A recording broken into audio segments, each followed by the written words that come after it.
ভাই বুঝছেন, একটু একটা গ্লোভস পরেন, কারণ আপনার তো শরীর থেকেও ঘাম বের হয় না? হয় কি হয় না? এটা পরিশ্রমের কোনো কাজ না, ঘাম আশাকরি বেরিয়ে যাবে। কারণ কি পরিশ্রম লাগে নিজে। মানে আমি বলতেছি যে পরিশ্রম ছাড়াও কি ঘাম বের হইতে পারে? আমার মনে হয় না।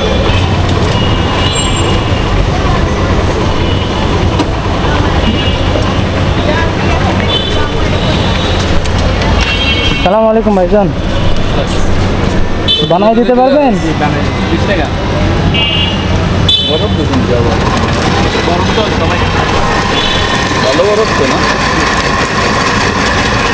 ভালো বরফ খারাপ বরফ বুঝবো কেমনে ভাই? ভাইজান না, অনেকে নিজেরা বানায়, আমাকে এগুলো বানাতে হবে, বুঝছেন? অনেকে তো বলে যে মাছের বরফ, তারপরে লাশের বরফও দিয়া দেয়, তাহলে বুঝবে কেমনে কোন? এগুলো আপনার অর্ডার দিতে হবে।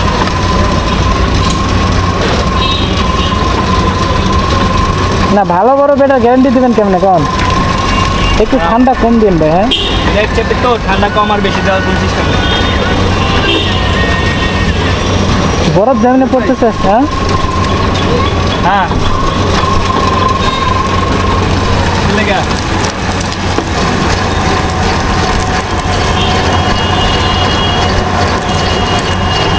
এগুলো বরফ কি নিয়ে রেখে দেন ভাই নাকি?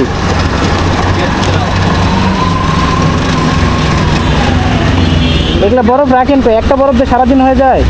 একটা বরফ কি সারাদিন হয় এরকম কিছু মনে হয়? ও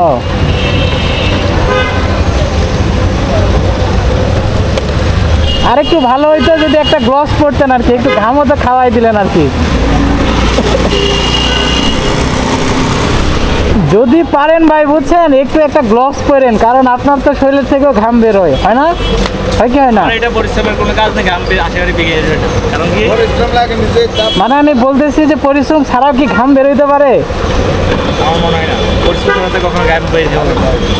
কি বলেন? পরিশ্রম ছাড়া ঘাম বের আপনি হবে যে এখানে ধরতেছেন, ওই ময়লা ধরতে পারে না? সেটা ধরতে পারে, স্বাভাবিক ধরতে পারে। এখন দেখেন আপনার এই খাবারটা কিন্তু সবাই কিন্তু খাইতেছে, এটা রিজিক কিন্তু। আপনি জাস্ট একটা গ্লোভস যদি পরেন, আমার মনে হয় না ক্ষতি হবে, খুব গরমও লাগবে মনে হয়, কারণ হাইজিন মেনটেন করলে সবাই খায়। হাতে সমস্যা হয়, দেখছেন এগুলো সিপার হয়ে গেছে। কিন্তু কিন্তু ওখানে তো ময়লাও থাকতে পারে না, ওই ময়লাটা যদি ওখানে যায় তাহলে লাভটা কি বলেন? কোনটা বলি শোনেন, আপনার যেটা বারবার দিবে সেটাতে অতিরিক্ত ক্ষতি হয়, ঠিক আছে? আর আমরা এখানে হাত পরিষ্কার পানি রাখি, হাত ধোয়া হয়। তারপর যে আপনার ওই পানিটা কি বারবার কি পরিষ্কার করতেছেন না একই পানিতে দিতেছেন? কি গ্লাস হ্যাঁ গ্লাস এটা দিয়ে আপনার না, আপনার হাতের কথা বলতেছি। এক পানি দেওয়া, একই পানিতে বারবার ধুচ্ছেন, তাহলে কি একই ময়লা বারবার ধুচ্ছেন না আপনি? আপনি খালি একটা গ্লোভস যদি পরেন তাহলেই ঝামেলা শেষ। তাইলে মানুষ ধরেন এই যে আপনার হাতে খাচ্ছে, ধরেন এখানেও তো ময়লা থাকতে পারে, ধরেন এগুলা পরিষ্কার ধরলাম, কিন্তু আপনি হাতটা দিচ্ছেন, আবার ওখানে দিচ্ছেন, ওখানে দিচ্ছেন, যদি ধরেন তাহলে সবাই আর কি ভালো কিছু খাইলো ভাই। এটার জন্য গ্লোভস সর্বোচ্চ 20 থেকে 30 টাকা, সর্বোচ্চ 50 টাকায় ধরলাম, ওইটা দিলে আপনার 10-15 দিন হয়ে যাবে, বুঝছেন? তাইলে আর আপনি দেখবেন যে এগুলোর থেকে অন্তত মানুষ যারা খাইতেছে তারা একটু ভালো খাইলো আর কি, মানে অন্যদের থেকে আর কি। এটা তো আপনি জানেন মনে হয় যে আপনার এটাতেও সব হবে আর কি, ভালো কিছু খাওয়াইলেও সব হবে, কারণ এটা হচ্ছে আপনি ব্যবসা করতেছেন, এটা আর কি ভাই। হ্যাঁ মানে জাস্ট বলার ছিল আর কি। এক জায়গায় দেখলাম তো ওই ভাই গ্লোভস পরে, আগে পড়তো না, এখন দেখলাম যে অনেক ভালোভাবে উনি গ্লোভস পরে করতেছে।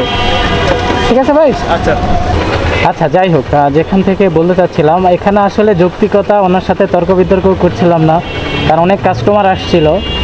আমি জানি না আসলে এটা তুলে ধরা উচিত কিনা বা উচিত না, আমার মনে হয় এখান থেকে একটু সচেতন হওয়া উচিত। দেখেন একটা গ্লোভসের দাম হচ্ছে 10 থেকে 20 টাকা, বাট উনি যদি এই গ্লোভসটা আসলে এই 10 থেকে 20 টাকা দিয়ে সারাদিন ইনকাম করে ধরেন 600-700 টাকা, বাট মানুষ কিন্তু গ্লাসে পানি খায় বা এই শরবতটা খাচ্ছে হচ্ছে ধরেন অ্যারাউন্ড 100-150-200 মানুষ, বা অনেক সময় 500-600 মানুষ।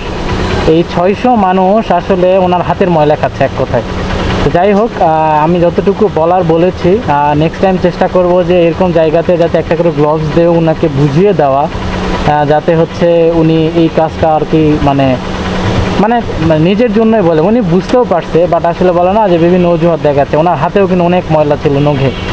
আসলে এটাই হচ্ছে বাস্তবতা, যে আমরা শুধু ইনকামের চিন্তা করছি, বাট মানুষকে কি খাওয়াচ্ছি এইটার চিন্তা করছি না। এখান থেকে আসলে সবাইকে সতর্ক হওয়া উচিত, এবং যারা ব্যবসাটা করছেন এই ভিডিওটি যারা দেখবেন তারা অন্তত রিকোয়েস্ট রইল 30 থেকে 50 টাকার একটা দেখা যাচ্ছে বক্স দিয়ে আপনার সারা মাসই হয়ে যাবে। সো একটা গ্লোভস পরা উচিত, এটাই আর কি বলার ছিল। আল্লাহ হাফেজ।